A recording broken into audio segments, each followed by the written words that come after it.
Hello my dear friends, welcome back to our YouTube channel Raj science classes में। Prince Raj स्वागत करता हूं आपका हमारे इस YouTube channel Raj science classes पर। आज के इस इंपॉर्टेंट क्वेश्चन के सीरीज में हम लोग देखने वाले हैं कि हाइड्रोकार्बन क्या है और ये कितने प्रकार के होते हैं। अलग अलग बुक्स में आपको अलग अलग तरीके के मिल जाएंगे, ठीक है। किसी में 4 मिलेंगे, किसी में 3 मिलेंगे, किसी में 2 मिलेंगे, ठीक है। आज हम आपको बताने वाले हैं कि हाइड्रोकार्बन ओरिजिनली में होते कितने प्रकार के हैं। चलिए, हाइड्रोकार्बन जो होते हैं बाबू, वो देखो समझो कि हाइड्रोकार्बन जो होते हैं ना, वो मुख्यतः 2 प्रकार के होते हैं। पहले जानते हैं कि हाइड्रोकार्बन कहते किसको है, ये जानना भी तो जरूरी है ना कि हाइड्रोकार्बन बोलते किसको है।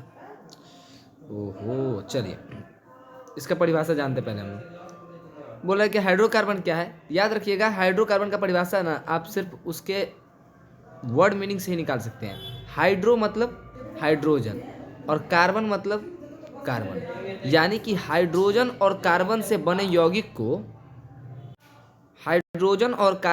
यौगिक को हाइड्रोकार्बन कहते हैं, ठीक है। एक बार फिर से रिपीट कीजिए। देखिए यहाँ पे हम बार बार बता रहे हैं कि हाइड्रोकार्बन का परिभाषा आप इसके नाम से ही मालूम कर सकते हैं। हाइड्रो का मतलब हो गया हाइड्रोजन, कार्बन का मतलब हो गया कार्बन। तो हाइड्रोजन और कार्बन से जो मिल करके कार्बन से जो बना यौगिक होता है ना, उन यौगिकों को क्या कहा जाता है, हाइड्रोकार्बन कहा जाता है, ठीक है। कह रहा है हाइड्रोकार्बन कितने प्रकार के होते हैं, तो जान जाइए हाइड्रोकार्बन जो होते हैं वो 2 प्रकार के होते हैं। कितने प्रकार के होते हैं? हाइड्रोकार्बन मुख्यतः 2 प्रकार के होते हैं। कहीं कहीं पे 4 देखने को मिलेंगे आपको, लेकिन ध्यान रखिए कि हाइड्रोकार्बन 2 प्रकार के होते हैं। और फर्स्ट होता है संतृप्त हाइड्रोकार्बन और दूसरा होता है असंतृप्त हाइड्रोकार्बन। तो कहेगा सर कहीं कहीं पर तो 3 है, तो हाँ, संतृप्त हाइड्रोकार्बन के जो है ना वो 2 पार्ट है।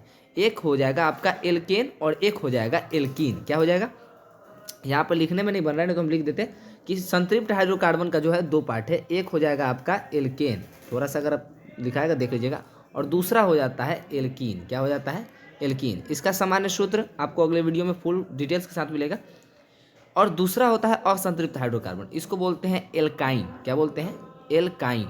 एल्काइन समझ में आया कि नहीं है? एल्काइन, इसके अंदर का कौन सा समूह होता है? एल्काइन समूह होता है। तो इसीलिए बच्चों को कन्फ्यूजन हो जाती है कि हाइड्रोकार्बन तो 3 प्रकार के हैं, कहीं पर 4 दिए हैं, कहीं पर 2 दिए हैं, तो क्या याद करें? तो हाइड्रोकार्बन 2 प्रकार के याद कीजिए।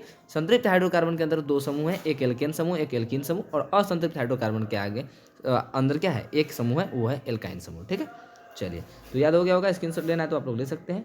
मिलते हैं नेक्स्ट वीडियो में, तब तक के लिए गुड बाय।